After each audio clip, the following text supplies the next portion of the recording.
કેમ છો બધા? રાહુલ ટેક ઓફિશિયલમાં તમારું સ્વાગત છે.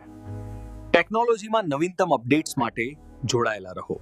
જો ઇન્ડિયા પોસ્ટ જીડીએસ ભરતી માટે અરજી કરી રહ્યા છો તો આ માહિતી ખાસ તમારા માટે છે. ચાલો શરૂઆત કરીએ એક બહુ જ જરૂરી ચેતવણીથી.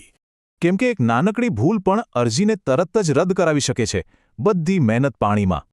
પણ ચિંતા ના કરો, બસ થોડી તૈયારીથી આરામથી બધું થઈ જશે.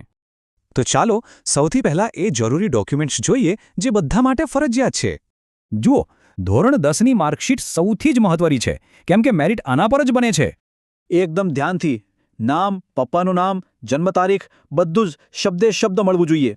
હવે વાત કરીએ અનામત અને બીજા ખાસ સર્ટિફિકેટ્સની.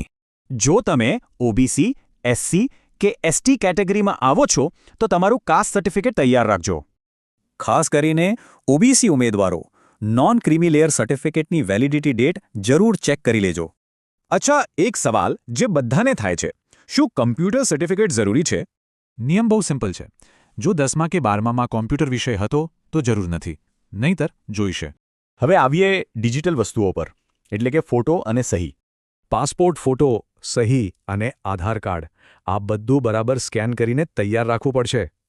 અને હા, સહી માટે ફક્ત અને ફક્ત કાળી શાહીવાળી પેન જ વાપરવાની છે. આ ભૂલતા નહીં.